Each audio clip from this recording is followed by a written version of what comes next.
Hunters, thank you for joining us. I'm Joy. And I'm Laura. And this is The Witches of Letters, a supernatural rewatch podcast. Buckle up as we dive into Season 4, Episode 15, Death Takes a Holiday. Laura. Yeah.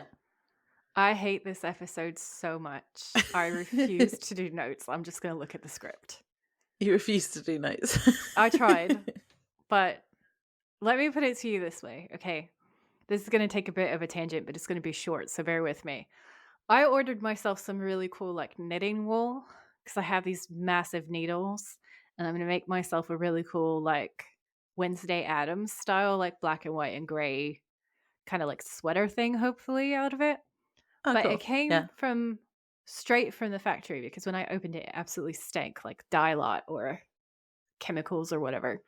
So it's fantastic, I'm gonna have to wash this because normally you would make the thing and then wash the thing because that's the normal way of doing it. But I have really sensitive skin, so it's just not worth it for me because I'll break out in eczema if I don't wash it first. So I had to wash my wool first. I have 4 cakes.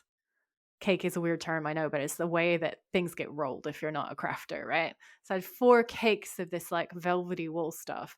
Put it in the washing machine naturally. As you would expect, open it up, and there is this absolutely giant tangle, okay? Oh, no. I spent hours untangling it and then trying to put it in places to dry and making little rolls of it, cutting it, making little rolls of it. Took me fucking hours. That was less annoying than this episode. I hate this episode more than I hate Phantom Traveler. Phantom Traveler's grown on me in comparison to this episode, but also just generally. But this episode is the worst episode of Supernatural, in my opinion. What about Bugs? No, I like Bugs more than I like this. Okay. I just I cannot stand this episode. I hate it with my entire being. What is it just in all general? Of my commentary is just going to be I hate this. I did think it was quite a slog doing the notes, so I don't think I enjoy it that much either. But why do you hate it? Right. For a couple of reasons. Okay, number 1, I love Tessa. And I feel like her character got fucked up in this episode. The writers fucked her over. Jeremy Carver, I'm looking at you. And they also in general, the world building, is it the world building that's bothering me? It kind of is. It's just the way that they keep changing things. It's where it feels like they don't know what direction they're going in, or they know what direction they're going in, but they don't know exactly how to get there. And I don't like the way that they're writing Dean in this episode. It really pisses me off. Sam is really hot to me, but I've realized I need more therapy because the reason why Sam is hotter than Dean to me in this episode is because he's getting more problematic. Yeah. Right? And that's my toxic trait. So Sam in this season, Jared Padalecki, season 4, hot as anything. This man bulked all the way out. Okay, he ate 6 cows and went to the gym every day. I don't know what he did, but it's wild. So there's that side of it, but it's Bad Boy Sam. And Bad Boy Sam is hot as fuck, okay? Dean, they have him whining, they turned him into such an emo character, a 2000s emo character, where he's all this is what they've done, is they've swapped Sam and Dean's characters again. And I get really annoyed when they do this, because it's Dean is now whiny Sam from season 1. And I don't want to save people. Yeah, exactly. And Sam is now Dean's season 1, but also with some of his worst characteristics. And I also get furious, actually. One of my main bugbears is the way to show us that Sam is going dark side. They have him lying to that dead kid. Yeah. It just fills my entire body with rage. It's this episode I hate so much. What's the one where they make the abused kid into the monster and I'm really angry about it, and there's a knife in it at Zelda's eye? Oh, yeah. I can't remember forgot the name of it, but yeah, I remember the knife in the eye because I didn't like it. Because you didn't like it, and you're oh my god, it's Aunt Zelda. Yeah, I can't remember which episode that is off the top of my head, but I also hate that one for the above reasons, right? I hate this one because they've served us really great Sam going bad stuff before, and I just feel this isn't it. I just feel like this isn't it. It doesn't sit right with me. They have Tessa saying shitty lines about how, like, towards the end of the episode, they like rewrite everything that we know if we actually accept this episode as canon, which I personally don't because it's trash. Where she's like, no one goes to a better place. Everything is horrible. Did she say that, or did she just say, you think, like, it's the lies you tell each other, like, you think you're going to a better place? I mean, it's implied that maybe you're not, but she's also just being like, There's nothing good happening there though. She's like, you well, just no. tell each other nice lies that you're going to a better place. I don't understand. If there's another way to interpret this line, somebody write in the comments and tell me. I don't know how to interpret that other than everything is bullshit. But I still hate what she says and then she just leaves. Yeah. And Yeah, it's a bit it just depressing what turns she her says. into a bitch. And she was not a bitch character. She was amazing in My Time of Dying. And in this episode, they turn her into a stone cold bitch. And I literally hate them for it. Yeah, yeah. Yeah, She I might don't as well be understand why dead she says that. because they just killed her character. They So seem yeah, to do that. But I mean, they do, like we said about them keep swapping Sam and Dean. Like, Dean didn't actually annoy me in this episode. He normally does. Um, not even his. I'm gonna go grope Demi Moore now. oh yeah, that bit. But sometimes I just ignore stuff he says To now. be fair, that one I don't think we're supposed to take seriously. That is just like a pop culture reference, in my Yeah, that was opinion. just like, oh, I'm a That was ghost. just like a throwaway joke. But they Um, have to obviously make it. Um, yeah, he couldn't just say, oh, I'm a ghost. He couldn't say, I'm going to go all yeah, Patrick Swayze. He had to say, I'm going to go feel I'm gonna go. someone up. Yeah. Yeah. Long suffering sigh and supernatural fandom. On the plus side, Joy, they finally saved a seal from being opened. For once. It's like the For only time they've once. ever done it. The only time they've ever succeeded at anything. It's like, yeah, well done. Slow clap. Is this the first one that they've stopped? I'm pretty I sure because they're Yeah, really bad at stopping it. they are really bad at stopping the seals. All I can picture is like actual seals, the animals running at Sam Dean. Well, flopping at Sam Dean, like or. I know that in my notes I've written, finally, it's about time. So I think it's the Mm, first. I think it is the first time. But see, I didn't like that Pam died anyway, either. No. Well, I didn't care about that because I didn't really like her character. So I was like, RIP, bitch. But Yeah, but I'm like, why does she keep helping them? it's a good question. She lost her eyes the first time she helped them. That would have been Yeah. me. That's it. I'm not working You're with them done again. forever. No, thank you.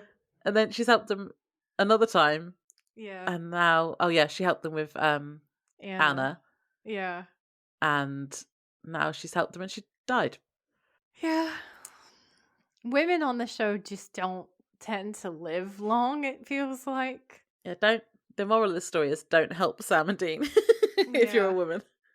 Yeah. I was listening to Spirits and Supernatural, Uh-huh. and they said that the actress that plays Missouri was supposed to be like the Pamela. We weren't really supposed to have a Pamela. It was all supposed to be Missouri. So you know how you and I rage out about Ah. like why don't we have more Missouri?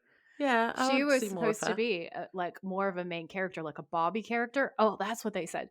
They said they hadn't originally intended Bobby to exist. It was all supposed to be Ah, Missouri. But yeah. then that actress got cast in something else and she had a scheduling conflict. Ah, So they yeah. didn't get to keep her. I feel like she went on ER or Grey's Anatomy or something they were saying. Ah, So, yeah. um, like they lost Jeffrey Dean Morgan, Adrian Pilecki. Her surname is Oh, really yeah. similar to Padalecki, and I get Yeah, them it is. Yeah. confused. That plays Um, Jess. Yeah. yeah, and the lady that plays Missouri Mosley, um, they all got snatched away by other I shows. I have been waiting to see Missouri again because I'm pretty sure when we saw her last time, you said she comes back at some point. I think she does. Okay. I think she does make a couple of reappearances. But she's not as regular as they wanted her to be. She's not what they wanted her to be. No. That would have been cool. She'd have been. I can imagine her like the one they talk to when they need help, like Bobby. Although I do love Bobby, Yeah. but it would be good to have both of them. Yeah, it would be amazing to have both of them because that energy of having them both in the same room would be hilarious. Oh, it'd be like their mum and dad. Yeah.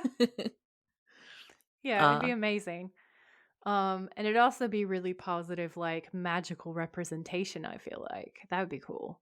Yeah, because they're both witches. Yeah. Of some Hashtag description. Bobby is a witch. Um, Definitely. yeah. So I don't know. That's like my initial rant. So in my defense, when I first watched this episode was when I was starting to get this cold. And I'm much, much better now. But I think I kind of fever dreamed my way through watching it. And then I Yeah. rewatched most of it today. But the rage became too strong. I got up to the point where we see this third or fourth Alistair. But yeah, he's Maybe great. that's why you thought Tessa died then, because you stopped before they saved her. I stopped before they saved her, and in my head I was like, death. Um so yeah, which is ironic 'cause she's a Grim Reaper. But yeah, so I got things mixed up, and then I've been unwell, but not super unwell, so I've been trying to like get myself healthier and exercise and stuff. And when I tell you I've ripped what feels like every muscle in the back of my neck, and I was in so much pain Ugh. today. And then I had the whole like knitting fiasco thing. I was not in a great frame of mind. So hence we have me in the transcript. She refused to do notes. Um, Outraged. Threw my dollies right out the pram. yeah, we've both been unwell recently. So Joy had a cold, and now I've got it, which is why I probably might sound a bit. I didn't give it to her, to be clear. Yeah, we It's don't. just everywhere. Yeah. But yeah, if I sound a bit, I'm getting better. I don't feel like I sound as bad as I did in the bonus episodes. In the bonus episode, she sounds really unwell. Not like unlistenable unwell, but like you can tell that she's sick. She definitely sounds a lot better now. We were like, don't But get laryngitis. I was gonna say, touch wood, I haven't got laryngitis again yet. Yeah. I've been taking my vitamins to make sure properly this time to make Yeah. sure that well, I'm hoping to, if I get colds over the winter, they'll just stay colds, but we'll see, because my Yeah. throat is a weak ass. Biatch. Yeah. Um, so on Instagram, where we started our fan page, there's an account called the SPN Verse. And I feel like most of our listeners, or at least all of our listeners that come directly from Instagram, probably know who the SPN Verse is because they're a big supernatural fan account. They're super kind. Um, they're very much like the roots of the fandom in the corner of the internet that we are from. And I suspect just generally as well. And recently, the co-founder of the SPN verse, Lynn, made an announcement on their Instagram page. She did a reel and she talked about her journey with cancer. And she asked really kindly, she said that basically, like, she's set up to be able to pay her hospital bills, but she asked that people help support specific organizations that have been part of helping her stay healthy. Yeah. Many of us, myself included, really had our introduction to the supernatural fandom from the SPN verse. I have watched them create community in our fandom, which is nurturing, kind, and full of Winchester levels of loyalty and badassery. From day one, they have supported us, stood up for us, and set an example of what it means to act like absolutely gold-hearted fandom members. So I see this as our opportunity to pay that kindness forward. I have basically put the links in the show notes for this episode. I've also created a document that I'm going to have Laura link in, which will just be like a basic blanket statement where you guys can kind of plug and play and make announcements on your own podcast, because I know that some of y'all are also podcasters. So Uh, basically, for anyone and everyone, the idea of putting this together is to make it accessible, easy, simple to either make a post or an announcement on your own podcast with the links attached to say, this is for Lynn, so that we can help Lynn keep on with her fight. Now, yeah. her original video, if you should watch the whole thing, is attached as well. So I would encourage you to watch her video first and then go to the links. And for people who can give, to donate to these amazing organizations. I know that the SPN verse has been particularly kind to podcasts, so I'm asking everyone with a microphone to help amplify Lynn's message. Put these links in your show notes as well, and let's all do our part because family don't end in blood. Ah, yeah, that's nice. Yeah, she does always post stuff from lots of different podcasts Yeah, and there's supportive. there's two main founders, and then there's a couple of lovely ladies who also work on the account. Um, and they're always raising money for charities. They're always helping small new baby accounts out. If they see any kind of like wrongdoing, they always stand up about it. I remember our content was stolen a couple of times and they immediately stood up for us. Oh yeah, Um, yeah. so they're just all of them are lovely. And the SPN verse to me is really a shining light in the fandom. I think it's what SPN family really means. So I think that's the least that we can do, really. So like I said, everything's going to become attached in our notes. Everything will be accessible. I'm going to see if I can put a link tree on our page, um, and put it also on our Instagram bio as well. So it's literally just going to be everywhere. So yeah, just help us kind of pay it forward, basically. Just spread the Nice. message. If you can't donate, if you can donate, beautiful, amazing. I don't think it matters how much you donate. I think it's just whatever you can. Do Um, you want to do the synopsis? yes. So, this is season 4, episode 15, Death Takes a Holiday. The original air date for this episode was March 12th, 2009. Sam and Dean investigate a small town where people have stopped dying even after fatal accidents occur, and they discover that the Reaper assigned to the town has vanished. With help from Pamela, the brothers use astral projection to leave their bodies and operate as spirits to find out what's going on. While on the astral plane, they find the last person to die in the town, a young boy named Cole, and he tells them about seeing smoke at his funeral, which Sam and Dean realise is demon activity. They learn that Alistair, a powerful demon, has trapped the original Reaper and Tessa, who came back to take his place, and is the Reaper who came for Dean at the start of season 2, in order to break one of the 66 seals that would free Lucifer. Sam and Dean find Alistair but get trapped by him. However, by using ghostly powers that Cole taught them, they manage to break free, save Tessa, and stop Alistair from opening the seal. Because ghosts can fight demons. I liked that little that scene where Cole was teaching them how to like punch each other and stuff. That was like one of the best scenes, if not the best scene. That was funny. There's the whole like Karate Kid montage of it Yeah. all. Yeah. Because don't get me wrong, there are funny moments in this episode. And I looked it up. I was like, am I the only person who hates this episode? And the internet said yes. Because apparently this is a really popular episode. And I was just Yeah. like, oh, fine. I'm on my little limb of bitterness. Isn't Found to Traveller really popular as well? Maybe. Maybe we're just like, we're just go against the current. I did find Hey, I out. liked Found to Traveller. It's just me then. I did find out that this episode title comes from a movie. So it came out in Ah. 1934. It's called Death Takes a Holiday. And the plot is Death takes on human form and falls in love. And I was like, oh, so this is like Meet Joe Black. So Meet Joe Black was That's what like I a was about to say. remake, yeah, of Death Takes a Holiday.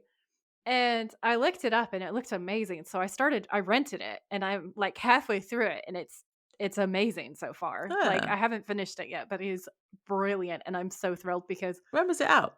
Did you say that already? 1934. Ah. I love old movies. I love old black and Yeah. white movies. They're a whole vibe to Same. me. And I haven't seen this one before. I don't have any recollection of it. So I'm pretty obsessed at the moment. It's based on an older um Italian play called La Morte in Vancanza? I think Vancanza. I do have some Italian friends that'll be like, Joy, no, what did you do? It's by Alberto Casella. Um, so it it was pretty popular in 1924. And it was adapted into English for Broadway in 1929 by Walter Ferris. So it was actually a Maybe Broadway play. Yeah, it does sound familiar. I think it might be the Broadway play I've heard of. That would make sense. Hmm. You are a theater kid at heart. Yeah. I haven't seen it though. And I want to watch the film as well now. It's really, really good. I rented it on YouTube, but it's available to rent a bunch of different places. On YouTube, it's only like a couple of quid. Cool. There's some really funny lines in this episode I have written down too. So there are parts of it that I liked, okay? But just overall, no. I was watching Death Takes a Holiday and I was like, why couldn't they have done this? Why couldn't it have been the romance between Tessa and Dean? What's wrong with them?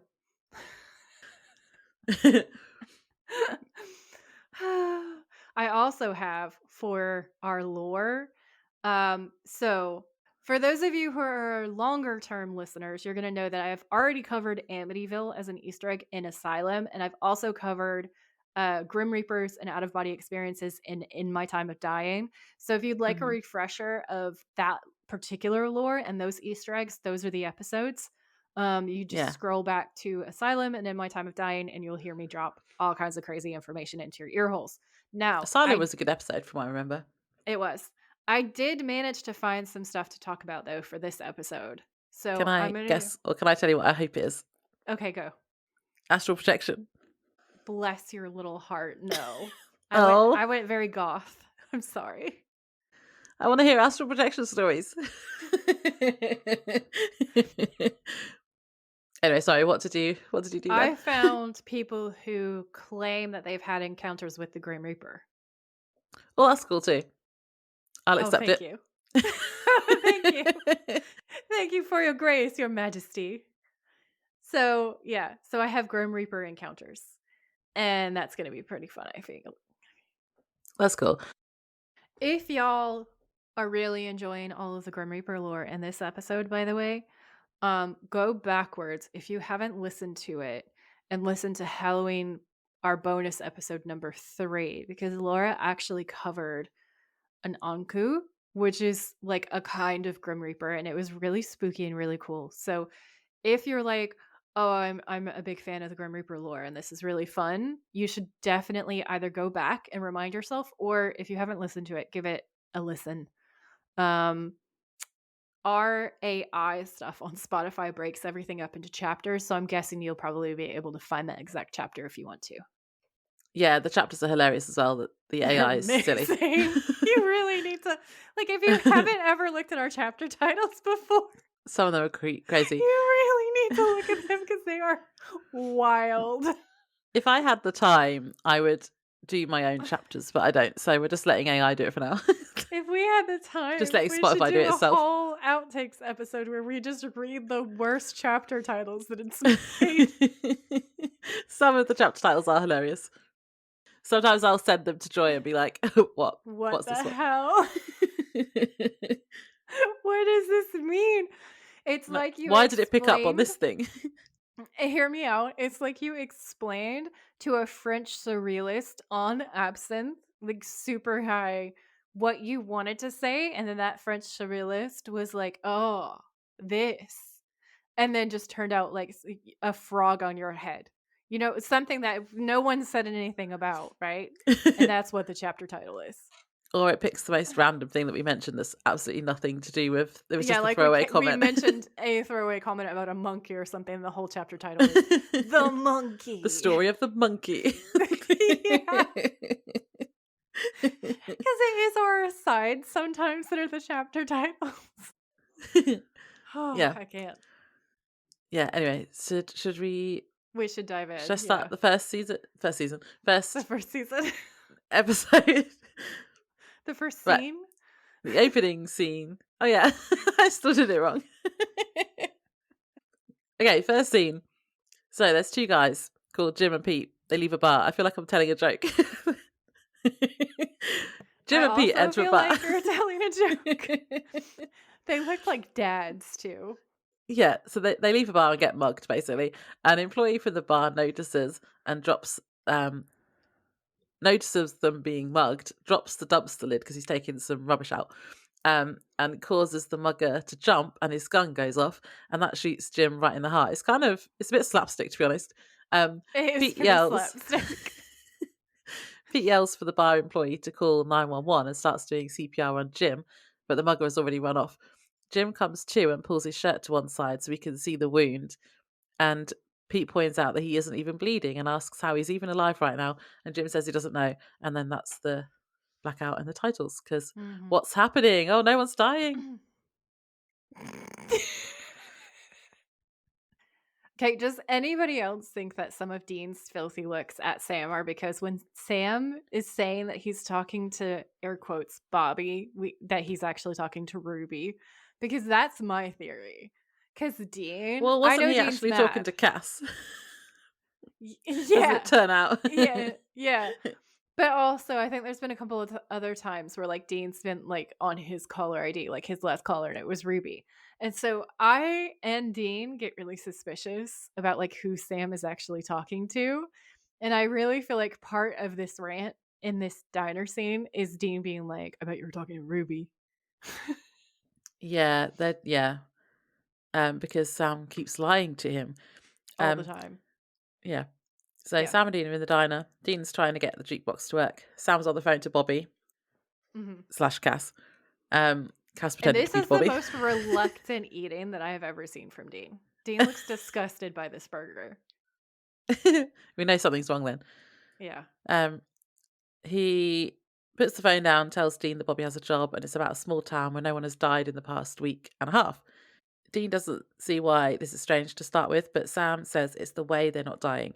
He explains that someone with terminal cancer walked out of hospice, and another guy is shot but walks away without a scratch, which is the one we just saw. And Dean says, Captain the ass. Yeah. And Sam says he was shot in the heart at point blank range with a 9mm, pulling up a newspaper article and reading it to Dean. And Dean says, and he's not a donut. That was funny. Yeah. Sam hypothesizes that people might be making deals or something. He tells Dean to get his food to go and gets up to leave. And then we get some sad music in the background. Did you hear? It was like Plinky Plonky. Yeah, oh yeah. Oh It's no, his emo sad music. boy. Sad Yeah. boy music. Sad boy music. Emo Dean. And he's like, Yeah. are you sure you want me going with you? And Sam's like, why wouldn't I? And Dean says, I don't want to be holding you back or nothing.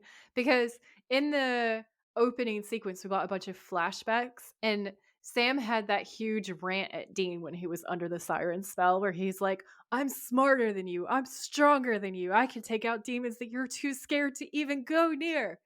You know, Yeah. it has this whole pride, rage, very Lucifer vibes kind of rant at Dean.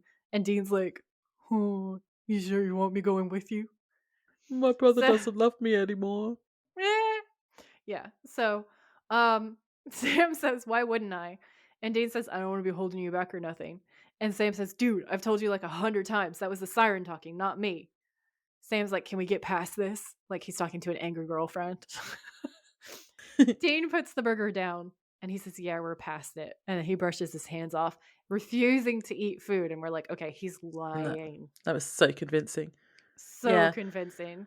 I mean, I kind of get it. He's doing it in a bit of a passive aggressive way, but I get why he's upset because Sam has been consistently lying to him for ages now. He knows Yeah. that he's been secretly seeing Ruby, but also Dean said horrible things to him as well when they were both under the siren spell. So, like, either Yeah. actually talk about it or shut up, both of you. Yeah. I kind of feel like Dean's a whiny little bitch this episode. I love Dean, but he's giving whiny little bitch energy this whole episode. Yeah, yeah, because you said that he'd swap with Sam. Sam's normally the whiny Whiny little little bitch. bitch. Yeah. So we cut to Jim Jenkins' house, and he's the guy who got donutted. The Impala is parked outside, and we hear a voiceover, and it's Jim saying, "Now you two said you were bloggers," and then we cut, and it's inside the Bloggers. dining room. Yeah. This is And so Sam and 2000s. Dean are sitting at the dining room table. Jim's wife and daughter off camera, kind of in the next room. Um, and Sam says, "Yes, sir. Flooredbythelord.com." I'm sorry, And that's a Dean says, terrible name. "It's amazing," because that's Floored exactly by the what one of Lord. those would be called. Dean says, "All of God's glory fit to blog." And he grins. Sam looks at him like, "I feel like you're laying this on too thick," and that's quite funny, actually. Um, and Yeah. then Sam says that some of the people around town are saying what happened to you was a miracle. And Jim says it was plain as day. And Sam's like, well, how do you know that? And Jim's like, well, how else do you explain it? The doctors can't. And I was like, I bet you're Fair dead point. ass just walking around. So Jim says there's a bullet in his heart and it's pumping like a piston.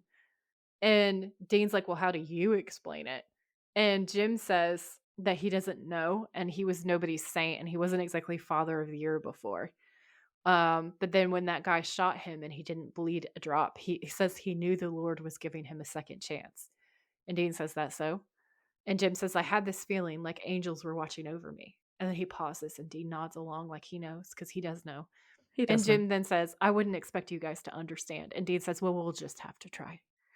And it is so fucking funny. I just had a thought. At the Huh. end of the episode, when you know how Pam doesn't die to start with because the Reapers aren't reaping, and Yeah. then as soon as she comes back, she then starts bleeding and dies. Do you reckon did that happen to Jim Yeah. when they started reaping? So everyone who would have died just drops dead. Is dead. Yeah. Ooh. Natural order restored. I hadn't even but I knew that obviously people would start dying again. I hadn't realized that bit until just now. Yeah. So, Sam, again, this is Sam being very Dean-like, which I found very attractive. So this is just really just, if anything, proves my point that they've swapped places again. Because I am always attracted to Dean's core traits because I have issues, okay? So Sam says, you wouldn't have happened to have swung by a crossroads in the past week or so. And Jim's like, no. And Sam says, maybe you met someone with black eyes or red. And he's getting kind of angry and aggressive, very Dean coded. And Jim leans forward and he's like, who'd you guys say you were again? And Dean looks over at Sam and Dean's like, Hi. never mind. Thank you for your time, which is such a Sam line. So yeah, it's wild to me. Yeah, because normally Dean's the one that's like saying inappropriate things, and Sam's like, "Dude, come on." He's like, be human. And Dean's like, I can't. I'm a Yeah. sociopath. Yeah. So at the motel now. Oh, I liked the green tiles all on the walls. Did you see those? Yeah. I thought that the decor in this motel was really cool. I liked it. Did you link it to anything? Did you link a theme or anything? It was dark and it was spooky. But I didn't see anything like any specific symbols or anything that really grabbed me. No. So Dean's on the computer, and Sam comes back and tells Dean about the cancer survivor. Apparently, the wife had pulled the plug, and now he's taken her out for their 20th anniversary. But there's no signs of a deal with the demon. So because that was his theory, wasn't it? He Yeah. asks Dean if he's found anyone dying. Dean says not since Cole Griffith, who died 10 days ago. They discuss what could be going on. Dean thinks it might just be miracles, like everyone says, but Sam is skeptical. Sam then works out that there's no death around to take the souls. And he's like, Hmm. so is the local Reaper on strike? They established that the kid has to be the key and also that the kid's dead. Sam says exactly, look, if he was the last person to die around here, then maybe he's seen something. We should talk to him. And Dean says, I love how matter of fact you are about that. Strange lives. And then he drinks his coffee, but it's comical. Like the whole thing is so funny. And that's one of my favorite lines this episode. And there's some Yeah. really funny stuff actually coming up in this graveyard scene because they go to the graveyard at night. And they are at Cole Griffith's grave. And there are candles arranged in a pentacle around this cloth spread over the grave. And Sam puts a bundle of sticks in the center of the pentacle. Dean sits on another gravestone and flips through John's journal. And he's asking Sam if he's sure it's going to work. Sam says no, but if his spirit's around, this should smoke him out. And then he pours something into a bowl, and Dean kind of closes the journal. And Sam says, what? Because he does it with attitude. And Dean says, this job is jacked. That's what. Sam says, how so? Dean says, you want me to gank a monster or torture corpse? Hey, let's light it up, right? But this, if we fix whatever this is, people are going to start dropping dead. Good people. And Sam stands up. And he's all dramatic. And he says, look, I don't want them to die either, Dean. But there's a natural order. And Dean says, you're kidding, right? And Sam says, what? And Dean says, you don't see the irony in that? I mean, you and me, we're like the poster boys of the unnatural order. All we do is ditch death. That's funny. It's amazing. And then Sam says, yeah, but the normal rules don't really apply to us, do they? And Dean just stares at him and says, we're no different than anybody else. And Sam says, I'm infected with demon blood. You've been to hell. Dean looks away. Sam says, look, I know you want to think of yourself as Joe the plumber, Dean, but you're not. Neither am I. The sooner you accept that, the better off you're going to be. And Dean looks up and he says, Joe the plumber was a douche. That's my first Easter egg. Because Joe the plumber was, in fact, a douche. I didn't realize that was a real person. Yeah, he's very real.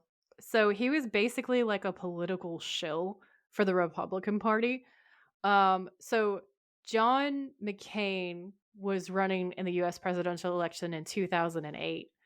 And basically this was a ploy to try to stop the Democrats from winning or gaining footing. And Obama had all these different plans. And so Joe the plumber was supposed to be this everyman who was supposed to represent like small business Americana. And he set it up as if Obama and the Democrats were doing things that was going to make it impossible for small businesses, which is not true anyway. But like this guy lied repeatedly. It turns out that he didn't have a plumbing license and he was using somebody else's plumbing license. So he was like, he was a fake plumber. He lied repeatedly during these interviews and he committed tax evasion. He also, so the whole setup for the Republicans was for him, his real name is Wurzelbacher, said that he was interested in buying a small business and asked Obama if his tax plan would lead to higher taxes for him. Obama responded that his plan would only raise taxes on income over $250,000 and stated that his goal was to spread the wealth around. So John McCain quickly began referencing Joe the plumber because he brings this guy out to question him, right?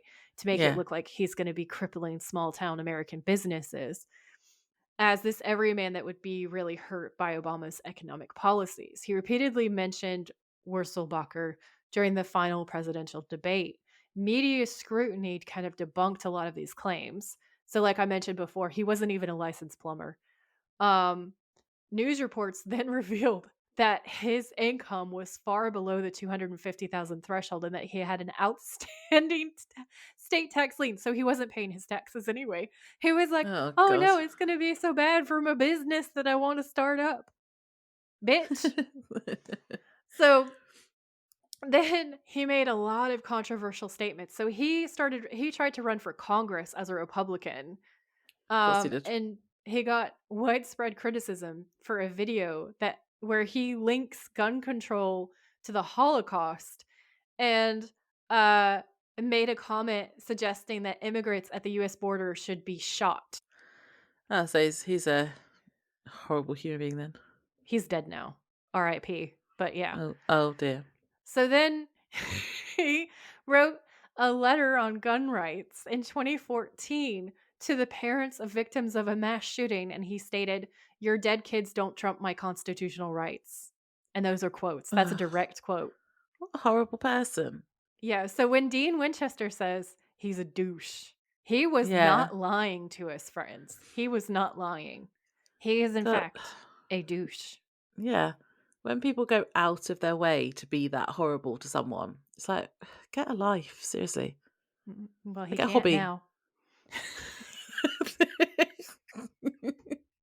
Yeah, but there's people that are still like that now. Just like, yeah, no, I know. Get a hobby, seriously. Yeah. Grow up. Go to therapy. Why do things affect you that much? Yeah, why are you letting things upset you that much? That have nothing to do with you. In my experience of growing up in a very small town that is very racist and backwards and is very Republican, it is that where I've grown up is similar. Yeah. Yeah. It's the people who are very small-minded, who have been taught that their racism is like the solution to everything, and it's a shield for them to never have to look inwards at their own problems. Yeah, so and instead of ever looking at the ways in which they could make their lives better, or the ways in which they're actually directly responsible for whatever miserable bullshit they're talking about, like getting fired, it's like, no, Joe, that's because you were drunk at work all the time. Yeah, like the immigrants are not coming and stealing your job, bitch. You're getting drunk at work and getting fired because of you, because of you. It's easier But to blame someone else, isn't it? they'll always blame somebody else. And it's like the kind of people who never want to accept responsibility for their own fuck ups. It's like Yeah. every single racist person that I've ever met in my life, that's always the kind of person that they are. It's always Yeah. a shield so that they never have to look at any responsibility that they might have in their own misery. Yeah. That was cheerful. That was a cheerful detour. Well, we could bring it back because the next part of this scene is actually quite funny. It's when the watchman turns up. Oh, yeah. Because he finds her and he's like, what are you doing? And he's like, this Yeah. isn't what it looks like. And he's like, really? Because it looks like devil worship. Yeah. And then it's even funnier when you know the whole time this man was Alistair, pretending to be like a normal church abiding person. Yeah. He's like, Dean goes, what? No, this is not devil worship. This is and then he just gives up and he says, I don't have a good answer. And Sam says, we're leaving. And then this is when we go, huh? Because the man just goes, you're not going anywhere.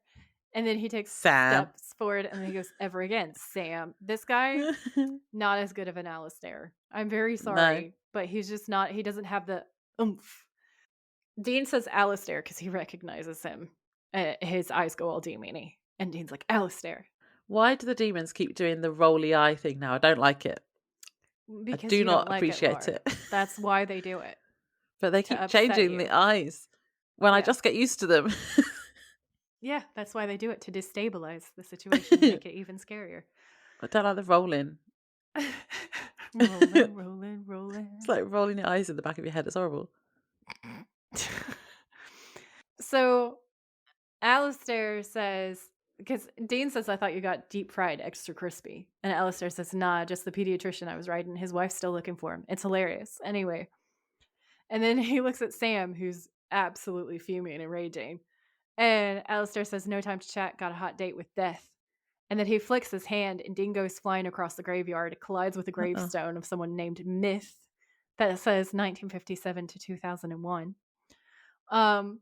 Sam goes, Dean! And Alistair turns back to Sam and flicks his hand and nothing happens. Alistair tries again and Sam smirks. It is so hot. His I'm about to like fucking own your ass smirk. Sexy. Okay, evil Sam or like just dark side Sam, so hot, honestly. Yeah, although you know how I'd said before that I don't like his using his powers face. Yeah. It's getting better. He's straining less, so he must be he's been eating his fiber. Jesus Christ. We just ripped apart a dead Republican. Admittedly, an asshole racist dead Republican, but a dead Republican. And now we're talking about constipation again, Laura. Why Well, are I we won't like need to this? anymore. I think this is I think this is the last time I'll be talking about his constipation face because he doesn't have it anymore. He's getting stronger. What is my life?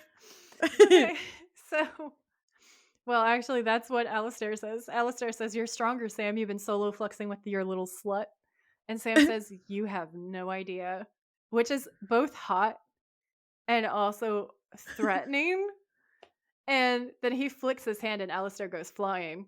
He raises a hand to exercise him, but Alistair flees the body. And Sam drops his hand kind Yeah. of surprised and he watches the smoke just poof. That was cool though because in my initial notes I wrote, "Oh, Sam can throw them now. Cool." Yeah. The concussion sequence is funny to me because I've had like 3 concussions. I was like, I relate to you, Dean.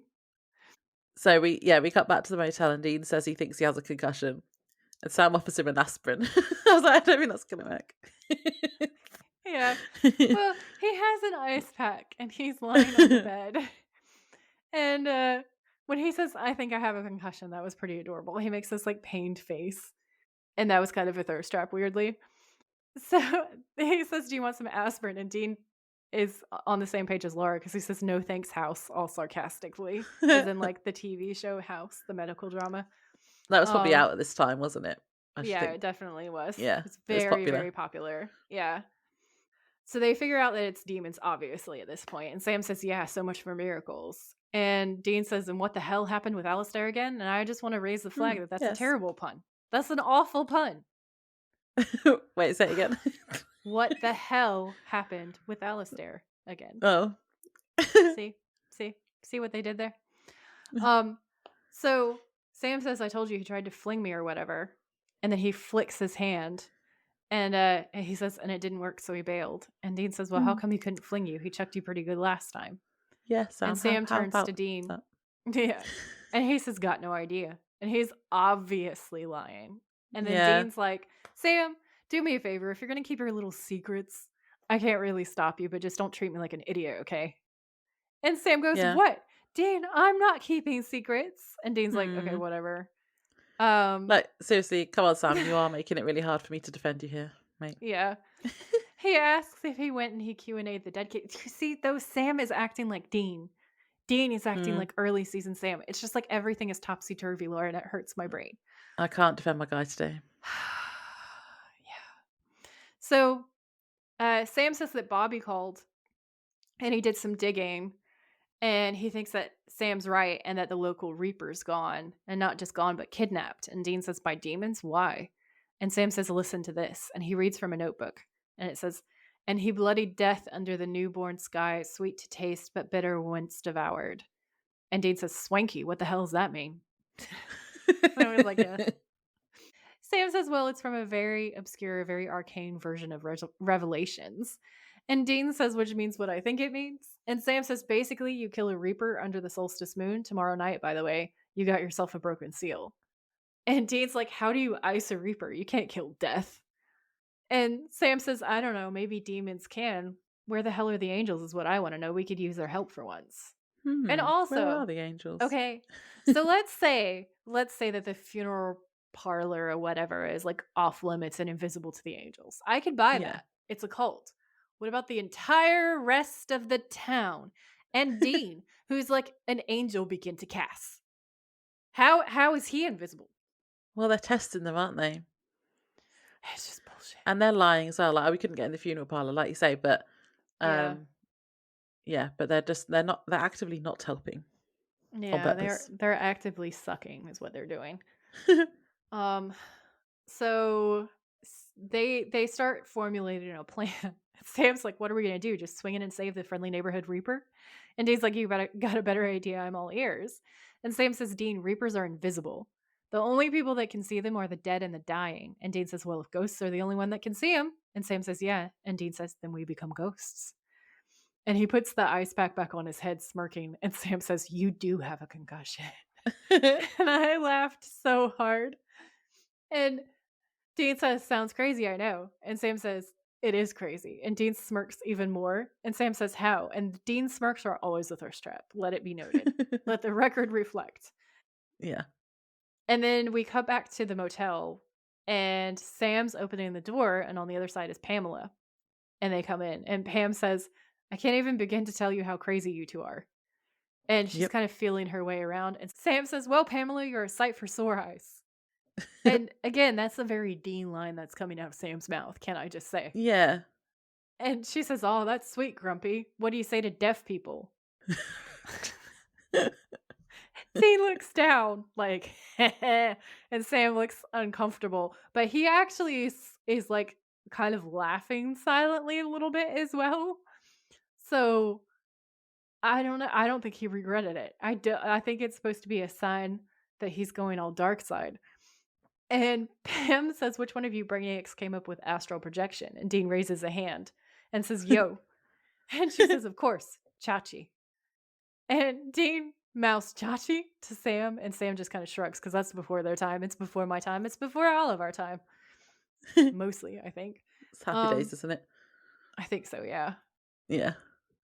Uh so Pam says, so let's be clear. You want me to rip your souls out of your bodies and take a little stroll through the spirit world?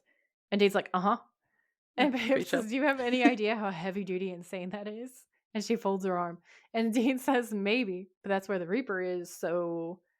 And Pamela says, so it's nuts. And Dean says, not if you know what you're doing. And she says, you don't know what you're doing. And Dean says, no, but you do. And Pam says, yeah, I do. And guess what? I'm sick of being hauled back into your angel demon greaser crap. And Dean says, look, I'd love to be kicking back with a cold one, watching Judge Judy too. And Pamela says, nice, more blind jokes. And Dean says, you know what I mean. Then he says, "We're talking the end of the world here, okay? No more tasseled leather pants, no more Ramon CDs, no more nothing. We need your help." Yes, that conversation was quite funny. But this is where I wrote in my notes, why does Pamela keep coming back to help them? She always gets Good hurt. question. Good question. In this instance, she gets dead. Yeah. Oh, and also I hadn't seen this before, but I have a fun fact about the Chachi comment. So I did write it Oh down. yeah. It's from IMDb. It says Pamela refers to Dean as Chachi. He was Arthur Fonzarelli's vapid but handsome cousin on Happy Days. Vapid but handsome. Oh, that makes perfect sense now that it's been explained to me. And Thank you, also, Laura. yeah, pretty Dean. He is very pretty. I meant that was pretty Dean. But yeah, he is pretty. So Sam and Dean lie on their beds and Pamela starts chanting Latin at them. And Dean sits up thinking it hasn't worked, but then he sees his body is still on the bed. And then, this is where I wrote, yeah, Dean and Pamela are both inappropriate because Dean talks about feeling up Demi Moore and Pam tells Sam he has a great ass. Yeah, typical. Yeah. So we'll just leave that there. Yeah. Sam and Dean walking down the street. There's a blue tinge to the colouring now, so we know they're like in the dream world or astral Mhm. world or whatever. A jogger runs through Sam. Oh yeah, this bit's funny because then Dean starts putting his arm through Sam. Yeah. And Dean's like, "Am I making you uncomfortable?" And Sam says, "Get out of me." And Dean says, "You're such a prude." It's so funny. Also, how can another ghost put his hand through another ghost? It's a good The question. the jogger ran through them because she's human, presumably. But anyway, we'll give him that one. Yeah. um, So a bit later, Dean says they've been walking around for hours and haven't found any demons or black smoke. And then they spot a kid in a window. And Sam's like, "Why is he staring at us?" And Dean recognises him as Cole, the kid that died. He then flickers and disappears. And then they go to his house. So at Cole's house, his mum goes into his room and he's talking to Cole. She can sense him and is asking if he's there. She And says the his little dickhead throws a soccer ball at her head. yeah. But this is sad because she obviously can't let go because her son's died. And yeah, the ball Yeah. starts spinning on the dresser. And when she asks if he's there, it flies across the room, always hitting her. Yeah, I don't understand why he's throwing balls at his mum This is just bad writing, honestly. because he's like worried about her later. So Yeah. It that's doesn't why make he's hanging sense. Like around. his character's motivation and actions don't line up at all. This is really bad writing. Yeah. So yeah, she runs out of the room and she runs through Sam and Dean, who are entering the room, and they can see Cole, who is now throwing more balls at his mum in the doorway. Rude. And he asks who Typical. they are and how they know his name. And Sam tells him that he's dead, and he's like, duh. That part is so fucking funny, though. He says, "Look, this isn't going to be easy to hear, but you're dead. You're a spirit, ST," which is a lie, but also it's just so funny. And then Cole says, "Yeah, thanks, Haley Joel. I know I'm dead. What do you want?" That was funny. I died laughing, honestly. It's amazing. Yeah. And they say they just want to talk to him. So Cole's mum is getting a drink, and we see that Cole and Sam and Dean are now downstairs in the kitchen watching her. Cole explains to Sam and Dean how he died, which was basically an asthma attack. Fun fact, I have the same kind of asthma that this kid does, and this creeps me Ah, out. Yeah, cold the induced cold asthma air. attacks. Uh-huh. So does my cousin, actually. So initially he wanted to be a fighter pilot, and he didn't find out he had this allergy until he was very high in the Earth's atmosphere in a Ah, jet. oh god. That was unfortunate timing for him. Yeah, So definitely. no, I don't. I guess it's a genetic trait. Like we just don't do great Yeah, with like exercise in the cold air. Um, so yeah, that's unfun for us. The Viking yeah. DNA is not DNAing. So he explains how he died and how he saw a reaper but didn't want to go, and because it's implied that he didn't want to leave his mum. And Sam Yeah. asks how he got rid of the reaper, but Cole said he didn't. The black smoke did. And Dean asks where it went, and Cole says he doesn't know, but he I knows where it mentally is. wrote Laura demon dust Demon in my dust. head. Yeah, he says he knows where it is though, and then the lights start flickering, and Cole says they're back, and it's a bit creepy, like they're here. They're here. Yeah. And then a ghostly figure and a breeze come through the house, causing Sam and Dean to chase it. And then we realise it's Tessa, and she comes down the stairs. She addresses Dean by name, and he's like, Do I know you? How does he not remember Tessa? Like, they had a thing. See, okay, again, bad writing. Can I just say bad writing? Or maybe they just wanted, because she kisses him to so he remembers, and he's like, "Oh yeah, I remember now." I mean, honestly, that would be typical Dean, but no, I actually just think this is really bad writing because there's no explanation for why he doesn't remember her. I guess we're supposed to assume that because it's a near-death experience, like he doesn't remember what happened, but then Hmm. it gets referenced kind of Yeah, they vaguely. knew they knew about So Reapers there's before. where none of the other storytelling would lead us to believe that that's the thing. Like there's a lot of writing that contradicts itself in this episode. Yeah. Um it's Jeremy Carver. I feel like I haven't seen his name on as many scripts, so I don't know if he just doesn't know or what is happening here, but like There's a big difference when it's not the main writers. it is a really big difference, isn't it? Um, which maybe is why I'm flipping out. The autism. The autism is like, no, it's different. I hate it. This is all wrong. The pattern recognition is like kicking off, being like, no. Um, so Tessa goes into the kitchen and Dean and Sam follow, and Tessa says, "You don't remember me?" And Dean says, "Honestly, if I had a nickel for every time I heard a girl say that, you're gonna have to freshen my memory." Oh, okay, Dean. Yeah. I've kissed So so the many girls, I don't even remember the names. so she kisses him and it's hot. And then we see the flashbacks to In My Time of Dying, which is that episode with her and what happened in Devil's Trap. And then we cut back to Tessa kissing Dean and then back to the flashback. Tessa, after Dean has realized she's a Reaper, Dean in a corridor, Tessa as the white person shape flitting behind him, Dean in the Impala after the crash, unconscious and bloody, Tessa talking to Dean. It's like just an entire recap of their whole relationship, basically. And Dean says, Tessa. And Tessa says, "That's one of my names." Yeah. And Sam says, "So you do know her?" And Dean says, "From the hospital after the accident." And Sam says, "The accident with Dad." And Dean nods. Sam says, "So this is the Reaper that came after you?" And Dean says, "Yeah." Tessa turns to look at Sam. And she says, "Well, this was fun." And then she turns back to Dean. "Now, if you'll excuse me." And she goes to go after the kid, and Dean stops her. And he says, "Wait, wait, wait. You can't take the kid." And Tessa says, "Why?" And Dean says, "Demons are in town. That's why they've already snatched your Reaper pal. The kid knows where." And she's like, "So?" She's really unconcerned for the other Reaper. Or herself, because it's like, Or yeah, yeah, it's it makes no Reapers this are is what being okay. kidnapped. This is what drives me crazy. All right. I can appreciate that I have the degree, but I haven't written for TV. So I don't know how hard it is. And I never want to poo poo any of that, but it's just such bad writing. It's so bad. None of this makes any sense. Bro, like, why doesn't she care at all? She doesn't care about herself. She doesn't care about anything. She's just a bitch in this episode. And it's just so the opposite of Tessa's entire character. Yeah. Okay, so that's my third rant of the episode. Maybe fourth or fifth. I don't know. Who's even counting? So, so Tessa says that the town is off the rails, basically, after Sam tries to warn her and says that she should basically get the hell out of town because they're going to try and snatch her up.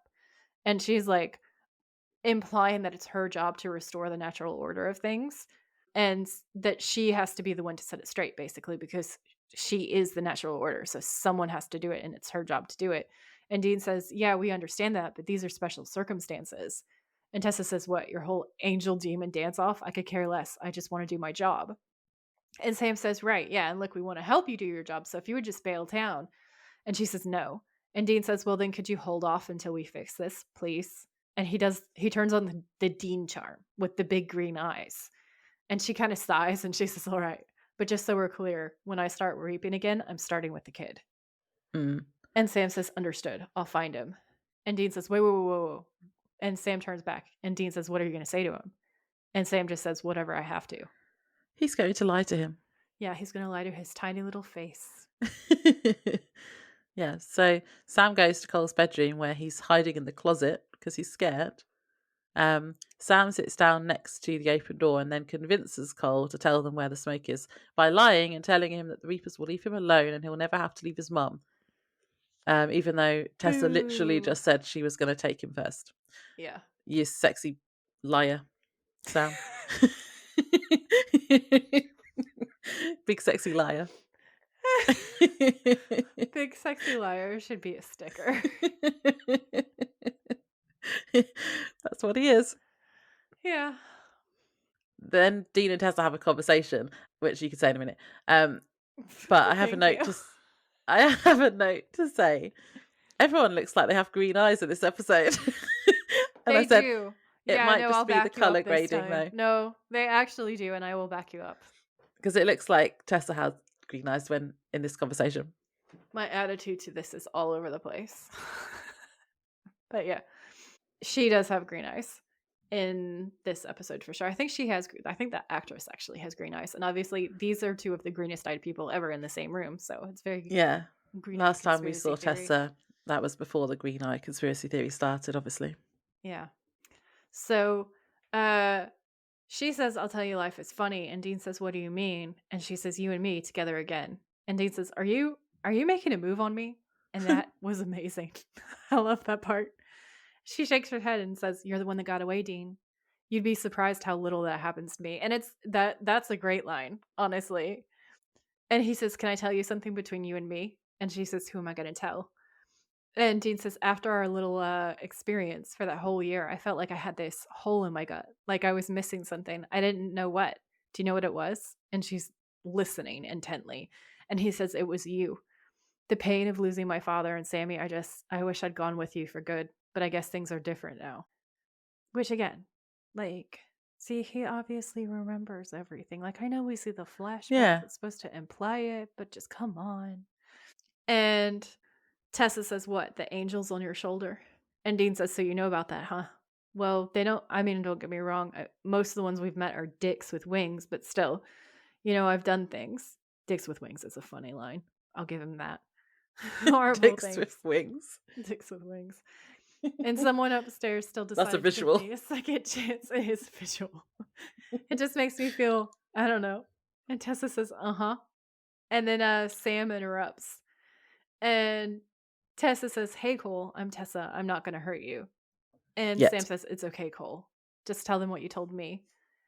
And then he says he saw the black smoke at his funeral and explains that it was at the funeral home. And then the lights start flickering.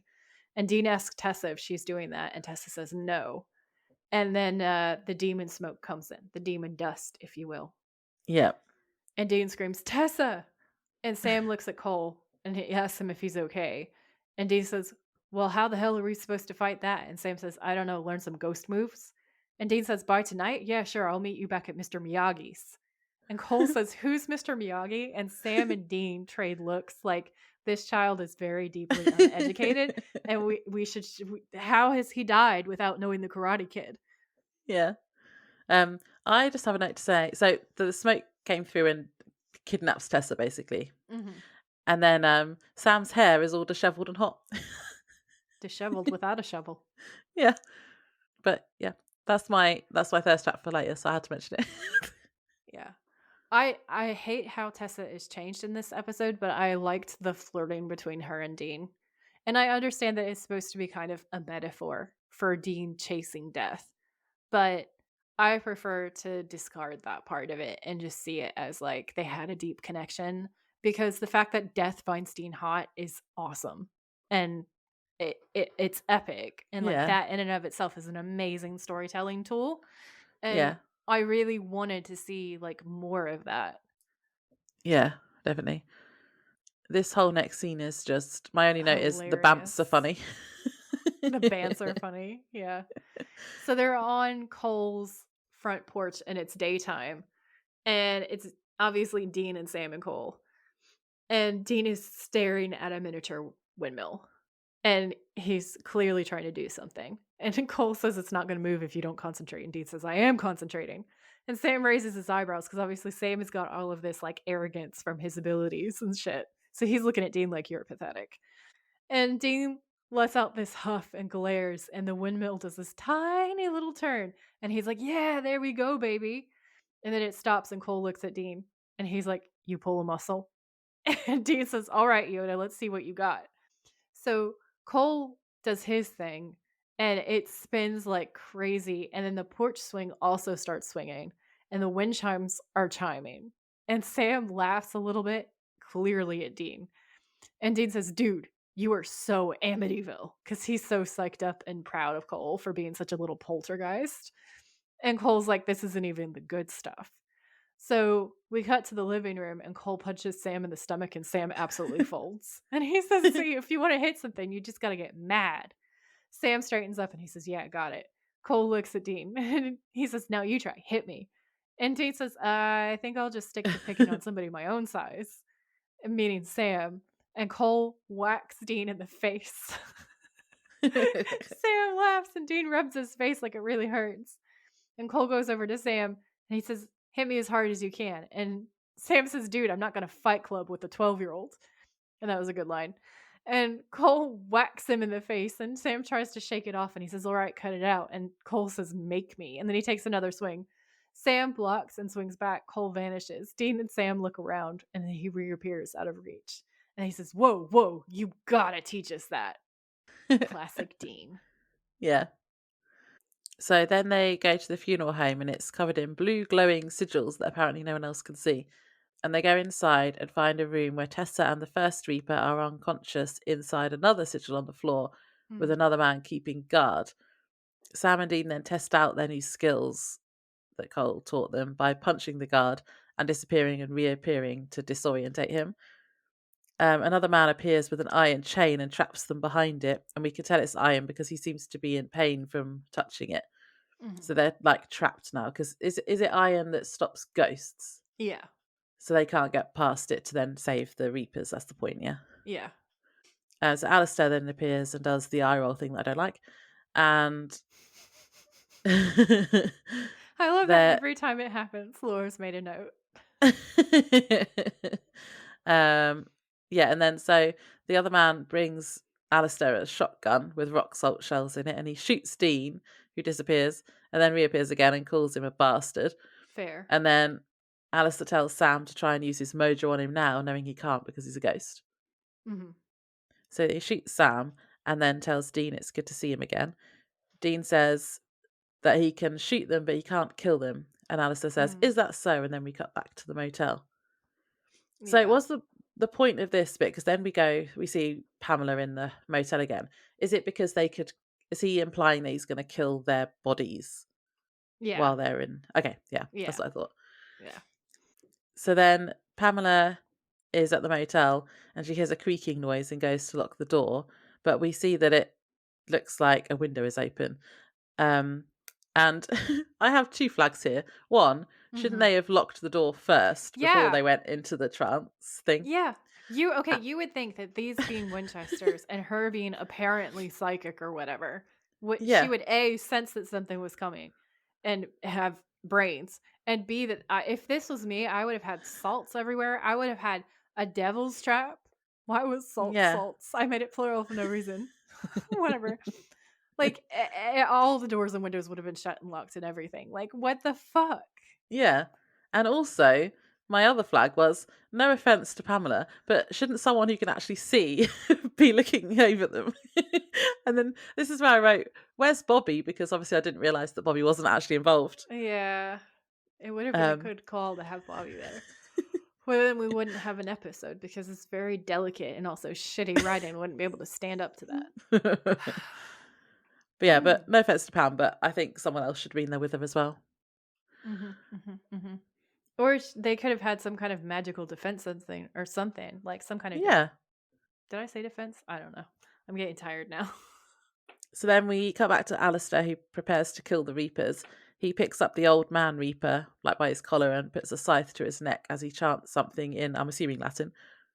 And then it seems like he violently slashes the man's throat, but then he places him down gently and he doesn't look any different. But is this because there's still no one's dying? He then moves over to Tessa, holding the scythe to her neck, and chants again. And she shouts stop, but he doesn't. And what have I got here? Oh yeah, I found a fun fact, which is kind of a spoiler, but it says, just before Alistair performs the ritual to break one of the 66 seals, he hints at the existence of death, one of the 4 horsemen of the apocalypse. He claims that an old friend loaned him his scythe, and he doesn't really ride a pale horse, but he does have 3 amigos. So he's like acknowledging the four horsemen. And because it says it's spoilers, I'm guessing that they're going to show up at some point. Actual death does come. Oh, And cool. he is one of the coolest characters, and he has one of the coolest character intros that you've ever seen in your life on anything. I'm so excited to get to that episode. Oh, cool. That sounds good. Yeah, so I found that and I was like, oh, well, I was like, I don't understand this is a spoiler, but okay. So back at the motel, Pamela has now shut the window, but she can sense or smell something is there.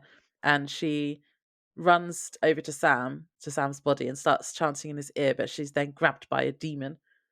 And then back at the funeral home, Alistair is still chanting while Sam and Dean are helpless. However, they then start trying their ghost powers on the chandelier to make it move. They make it drop and it breaks the sigil holding the Reapers, and Tessa breaks free. Then she grabs the chain to free Sam and Dean, and all three disappear. And Dean's like, bye bye. That was Yeah. good. And then they reappear outside. Well, Tessa and Dean do. Sam's disappeared. Tessa asks where Sam is, and Dean says he'll find him and tells her to go. Because he loves her. He wants to marry her. If you haven't seen Miss Congeniality, that's where that reference comes from. That like Laura and I usually are like Yeah, we've done that quoting. before, haven't we? We've done a lot of Miss Congeniality, yeah. I think that was when it was Sam and Ruby. We've definitely done it for them before. We definitely did the Miss Congeniality one, yeah. So we cut to the motel room. It's nighttime. Pamela's fighting the demon. Pam gets loose and leans over to Sam and continues to chant to try to break the spell, basically. The demon grabs Pamela and throws her across the room, knocking over candles and the coffee maker.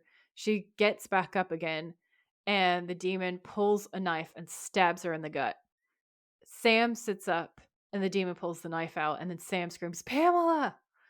He raises his hand and flings the demon against the wall. He exorcises the demon with his mind, and the demon's empty body host That was like almost collapses. instant this time, wasn't it? Yeah, he's definitely getting faster and faster. Yeah. So Pam's laughing, and Sam says, "What's so funny?" And she says, "I can't die, not in this town."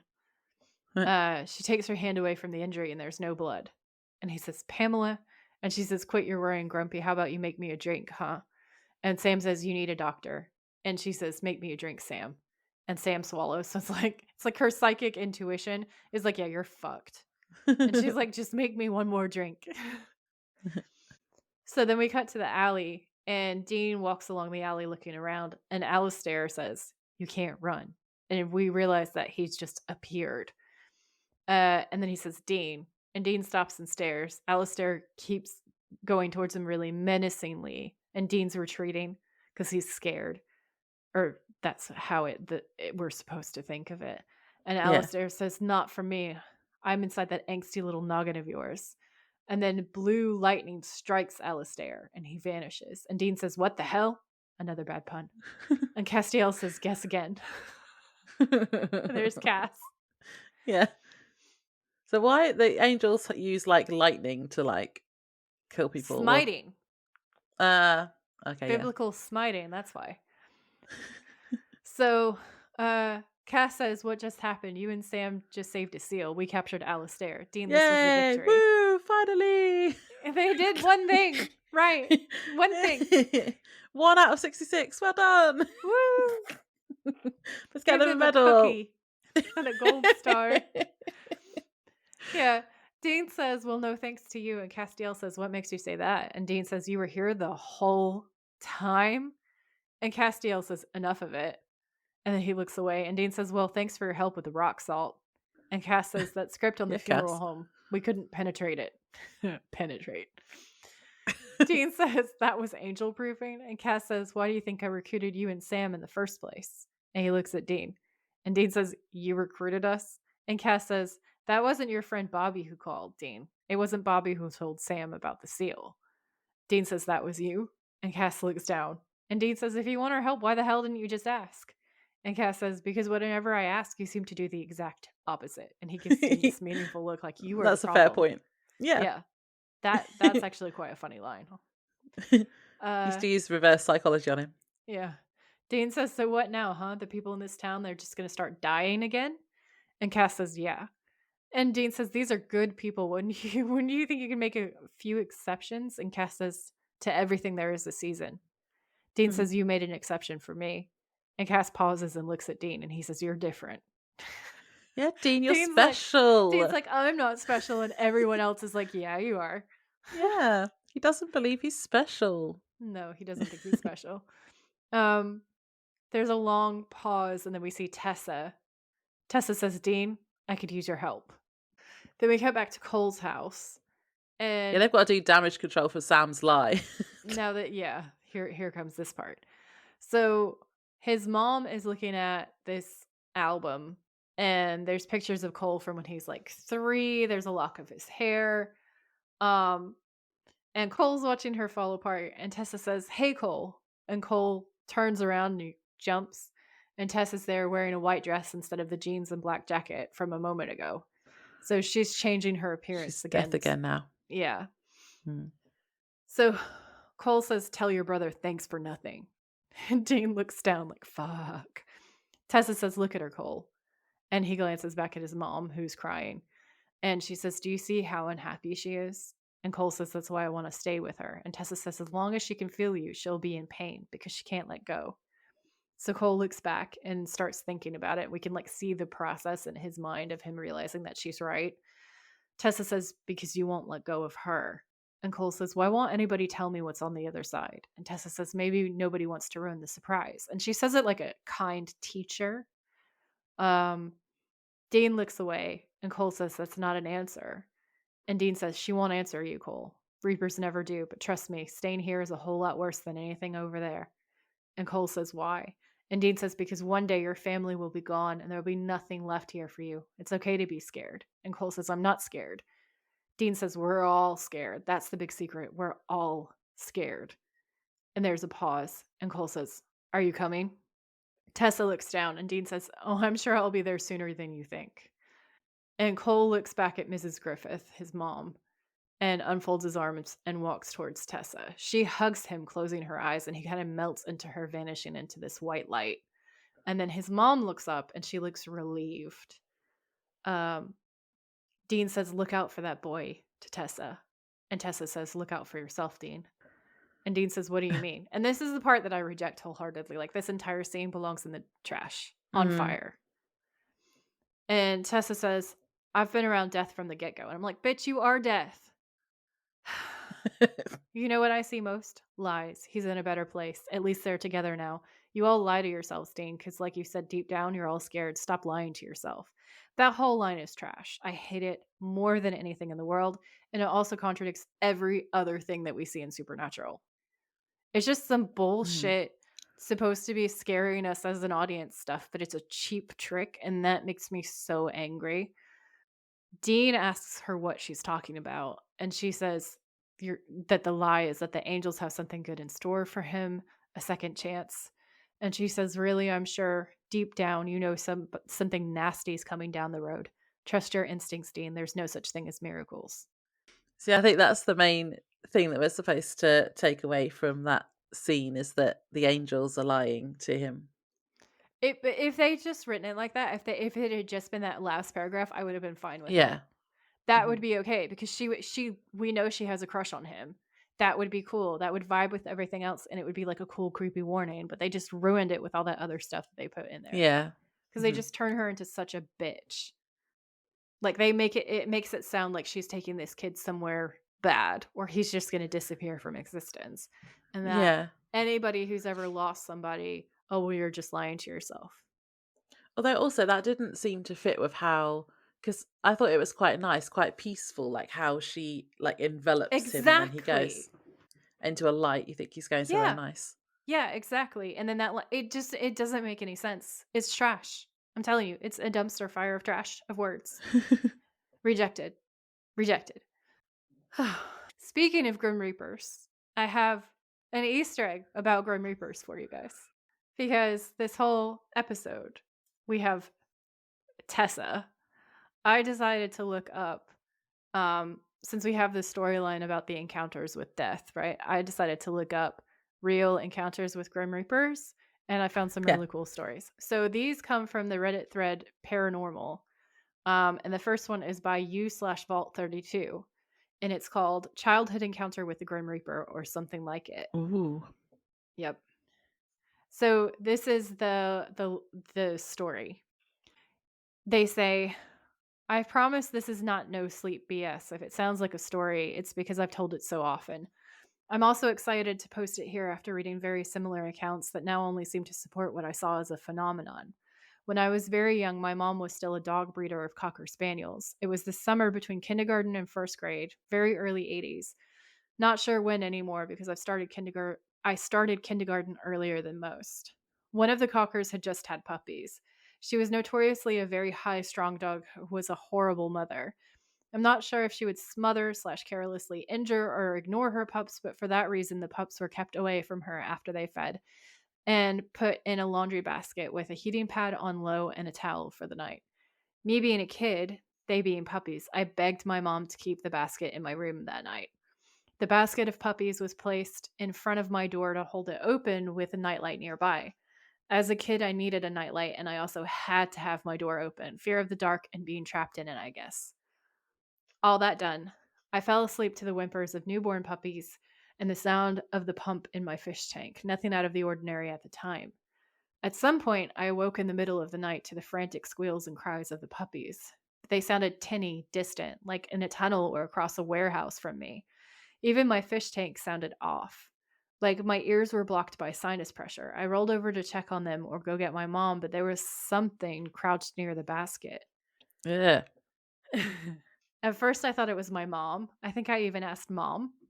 It was dark, hunched over, squatting near the laundry basket. What I thought was mom's nightgown was just a black garment draped over it. The thing's back was to me. The nightlight didn't even illuminate it. If anything, was smoky and translucent like ink and water. When I spoke to it, it turned around toward my bed and I saw a skull in the black shape where a head should be. Sometimes in my memory, it had red dot eyes. Sometimes I remember them empty and black, but I knew it looked right at me. I swear its jaw snapped open, maybe surprised I saw it or to scare me. It worked and I screamed. I screamed for my mom in the room just next door. It sounded like my screams went nowhere. Looking back now, I really think the whole room was in a bubble of time or sound, so this thing could do whatever it was doing. The thing pulled back from the basket and spun around. This skull in a cloak like it was on all fours, but I didn't see hands on the ground, and it started coming towards me, working its jaw. I remember it grinning. I remember it hanging open. It skittered across the 10 to 12 feet from the door to my bedside. I hid under my blanket. Oh, That's I don't all I like it. remember. I Don't like guess it I how it passed out. moves. Yeah, no. When I woke up, I ran straight to my mom and told her everything, furious as to why she didn't save me. She said she didn't hear a peep, apologized, tried to calm me down. I drew a picture of the cloaked skull sitting beside the basket to describe what I saw. At this point in my life, I had never seen a Reaper iconography. I had no idea what I was drawing.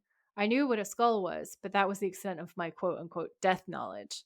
She kept the drawing in her jewelry box and later a Bible. It's since been long lost. Flashing forward years later, I'm probably 10, and I see my first description of the classic Grim Reaper in art on the cover of an old Hitchcock short story paperback. It blows my mind. Beside the scythe, it's the closest thing to what I saw.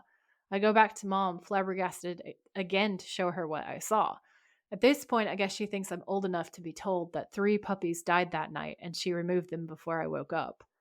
But that was in the sunny morning, Oh. not the dark night. She admits she believes I saw something and she had no explanation for what it was, and that there are things we just don't understand. So now I'm an adult, and I've been pretty skull and death obsessed ever since. I still believe in the paranormal, but have no other encounters. There is even a period around 10 to 12 where I talked to the darkness of my room trying to bring it back so I could ask it questions. It never returned. And then he goes on to say that he knows that it was a reaper or a dimensional demon or a ghost or whatever. Um, Yeah. but he just doesn't know what it was, but he saw it and he'd had no exposure to reapers and artwork or anything. And the animals died in its presence. So Mm. he's never been able to get it out of his head. And it was like crouched over the basket where the puppies were. Yep. Ugh, I don't like the crouching or how it was moving. No. It's a really scary story and it was really well told. Yeah. Um, and I thought it was really, really interesting. Hmm. Yeah, it's definitely creepy. This one's a little bit nicer. It's pretty short. So this one goes on to say, I personally have never seen anything paranormal, but my dad swears he saw the Grim Reaper. It was a pretty dark time in his life around that time. Anytime we ask him about it, his hairs stand up. He says he was outside at night smoking a cigarette and felt someone breathing on his neck, and he had goosebumps. He looked back and saw a figure wearing a hood and couldn't see its face. It's pretty interesting. He's seen a lot. Then, when I was a teenager, my mom said her bedroom door swung open and she saw the Grim Reaper standing next in the next room. At the same time, my sister said she had woken up and opened her eyes. She saw the Grim Reaper standing in the room with her. Then she shut her eyes and opened them again, and he was in her face. 2 weeks later, my grandpa Ugh. died. That wasn't the one that I was thinking of. That was the other scary one. That one was weird because so 3 of them saw it, but then there wasn't anyone that died at that specific time. It was, like, later. It was a little later on, yeah. Yeah, that one doesn't make sense as much, but it was creepy. Yeah. And this one is the nicer one. So it says, I've never seen an embodiment of death, but I very much felt him when my grandfather was dying. It had a real physical presence and was responding to the emotions of everyone in the home. It would even focus on individuals like someone listening to others speak. It filled the room, but felt like it was sitting at his side, watching. It was very patient. It wanted him to have all of his goodbyes and took him quietly once he had. It was heavy and warm and peaceful, like the best kind of sleepy feeling. This had a very angel of death presence, not necessarily what we would think of as Hmm. a Grim Reaper. It was Yeah. definitely an entity that I felt, even though it had no figure to see. It was observing everything while it waited for the right time, and it tried to be more in the background so it wouldn't distract from our last few days with my grandpa. Death was kind and thoughtful, even loving. I couldn't ever be afraid of death after feeling that feeling. Yeah, that one is nicer. Yeah. It, like, waited for all the goodbyes. I like that. It's such a nice story. So all of those stories and the full Reddit thread is going to be linked in my show notes if you want to dive in deeper. Cool. Yeah, that's creepy. Spooky. I did also have this one time, it was in the 2000s. I can't remember exactly which year it was, but it was me and two of my other friends, and my phone was on like a loud setting or a speaker setting. And it was the first year in the 2000s where we were all like, this is so shit. Everyone cool is dying. It was just like person after person after person, like all the big celebrity deaths from like us being kids. And Yeah. like a lot of them were younger. So it didn't even feel like it made sense because it wasn't like, oh, we're just at an age where people we grew up with are dying. It was very different from that. And it was just like such a shit year. And I was saying that it felt like the whole year was some kind of weird, fucked up final destination. And then I was saying, the phone call was I had my friend who was coming to pick up some of the people that were there. If I'm recalling correctly, she was on speakerphone. And so we were all talking, and she was telling us where she was. And then we started having this conversation so she could hear us, right?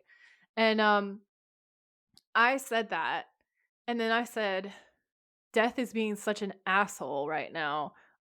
And then I said something, like, really disrespectful to the Grim Reaper. I can't remember what it was, but I remember it was really rude. And something crackled over the line, and it sounded, like, Ugh. really absolutely terrifying, and all of us felt, like, icy cold and so scared, and we all had Yeah. goosebumps. And my friends were like, "Don't piss off Death Joy. We don't wanna No. actually be in Final Destination." And I was like, "I'm sorry. I respect your work. You're the natural cycle." And then it was fine. That was the creepiest thing ever. That sounds really creepy. It was terrifying. Never doing that again. So I you learned always my get people lesson. haunted? I do always get people haunted. It's like a skill set of mine. So then we cut to the motel room, and Pam is on the edge of the bed with one hand to the stab wound, and she's leaning to one side, and she's chanting to, like, get them awake, basically, to put them back in their bodies. Yeah, trying to get Dean back. Yeah, and so Sam says, "Hey, we just got to talk to Tessa. That's all. Get her to hold off reaping till we get you better." And Pamela says, "I'm pretty sure she started up again." And then we see blood gushing over her hand. Dean Yeah. comes back to himself and says, "What happened?" And Sam says, "Dean, where's Tessa?" And Dean says, "She's." And then Pamela takes off her sunglasses. And Sam says, "Pam, I'm so sorry." And Pam says, "Stop." And Sam says, "You don't deserve this." And Pamela says, "Yeah, I don't. I told you I didn't want anything to do with this. Do me a favor, tell that bastard Bobby Singer to go to hell for ever introducing me to you two in the first place." And then she starts coughing. And Dean says, "Take it easy, Pamela. If it's any consolation, you're going to a better place." And she turns her head towards Dean and she says, "You're lying." See, again, all of this is just so absolutely Yeah, I shitty. don't get it. Yeah. It's all trash. And she says, "What the hell, right? Everybody's got to go sometime." And she tells Sam to come closer. And she whispers in his ear again. And she says, "I know what you did to that demon, Sam." And Sam's eyes get really wide. And she says, "I can feel what's inside of you. If you think you have good intentions, think again." And then Ooh. she dies all dramatically. And Sam says, "Pamela?" And then she's dead. And Dean's like, "Pamela." And then Dean looks at Sam and says, "What did she say to you?" And Sam just looks away. And that's the end of the episode. She said he's going to be evil. "You're gonna be evil like me." Um, yeah. And then they dedicated the season to Kim Manners, who passed Oh, yeah, that away. was nice. Yeah. Yeah. So at the end of this episode, they did like an in memoriam to him, and that was very Yeah. cool. He That was an was really sweet. amazing director. A lot of his episodes are some of our favorite episodes for sure. Definitely. And it says, "We miss you, Kim," at the end. It And does. I did find something on IMDb though, which I forgot to check. I forgot to watch it again. I meant to do that tonight. Yeah. But it says, before the end credits, the show dedicates the season to Kim Manners. The first picture of him with Jared and Jensen is actually a picture of him with Jensen, and Jared's head has clearly been photoshopped onto someone else. But I forgot to go back and check if that was true. Oh my gosh. Wow. I don't even remember the picture. I know there was a picture of Kim, but I don't remember who else was It's in the only on picture. the screen for like a couple of seconds. Yeah. So I don't know. I feel like it would be really hard to check. Do we want to play games? Yes. Villain hot or not? Is it just Alistair as the villain? Who else was there? I'm trying to think. Like, yeah, I think Well, Alistair. you think Tessa's horrible in this episode. She is horrible in this episode. She's also very hot. So I guess I'll go with Tessa. Her hair was, I prefer her hair in this episode to last time we saw her. Was it like longer? I can't remember what it looked Yeah, like before. in the first one, she had like a bob. Mm. It was a very short bob. She looks really gorgeous either way, in my opinion. But the long hair looks great on her. So yeah. Yeah. Scare rating? Episode scare rating? Did it scare me? No. No. I It's give it kind of, but like not. a 2. 2 out of 10. It didn't really scare me. Like I don't remember there was no gore. And Only because people couldn't die. yeah, There was a but bit it at the just end. in the result of it, there was very little gore. There was like blood at the end from Pam dying, but like even that wasn't that much. Um, Yeah. it just there. I don't remember being jump scared during it. No. I think it had spooky kind of vibes, so I'm going to give it a 5. It did have spooky vibes. I'll give it a 4.5. He went from a 2 to a 4. I doubled it. What were your favourite quotes? You don't see the irony in that? I mean, you and me, we're like the poster boys of the unnatural order. All we do is ditch death. And Sam Oh yeah, I being had that like, one. "I'm infected with demon blood. You've been to hell. Look, I know you want to think of yourself as Joe the plumber, Dean, but you're not. Neither am I." And then he goes, "Joe the plumber was a douche." Yeah. And then also when when Ghost Dean has his arm in Ghost Sam and says, "Am I making you uncomfortable?" And Sam says, "Get out of me." And Dean says, "You're such a prude." Yeah, that was funny. And then I like it when Tessa says, "You're the one that got away, Dean." And Dean says, "Are you trying to make a move on me?" I had the poster boys of Unnatural Order one, but I also had, and he's not a donut. And I also had Cole saying, "Yeah, thanks, Haley Joel. I know I'm dead." That was amazing. That was 10 out of 10 on the sarcasm. My honorable mention would be when Sam's like, "I'm not going to fight club with a 12-year-old." Yeah. Thirst traps.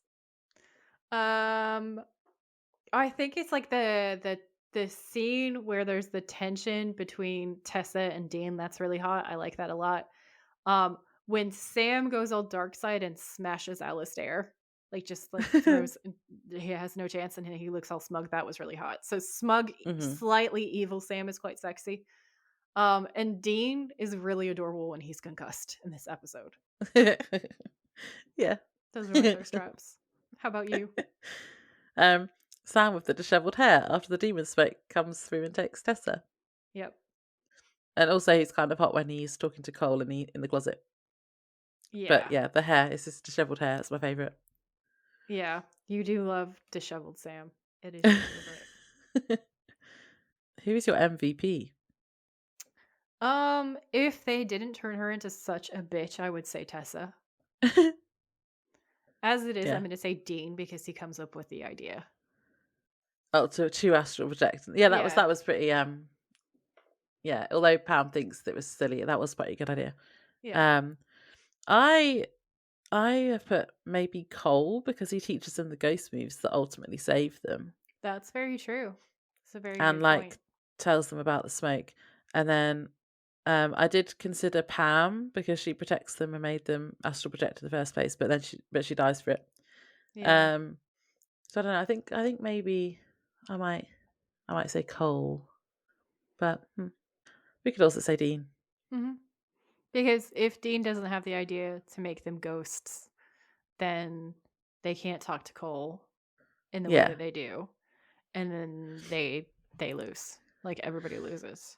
So it was actually Dean's concussion that was the Yeah, Dean's MVP. concussion is the MVP. Yeah. Okay.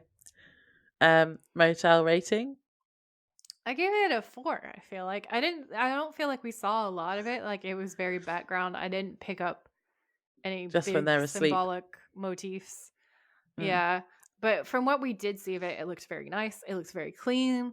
I liked the decor. It was dark. It was spooky. Those are my vibes. Hmm. I gave it a 4 as well. I just put it's standard, and I like the green color. Yeah. Do you have any theories, Laura? um, Sam's definitely, obviously, going to be evil at some point, Mm-hmm. and I think that might be quite interesting, actually. But although I don't like when Sam and Dean are fighting, No, but in fairness, it is Sam's fault at the moment. He's lying too much to Dean, he is kind of being a douche. turning him into an emo. Yeah, he is turning Dean into an emo. His greatest crime, turning his brother into an emo kid,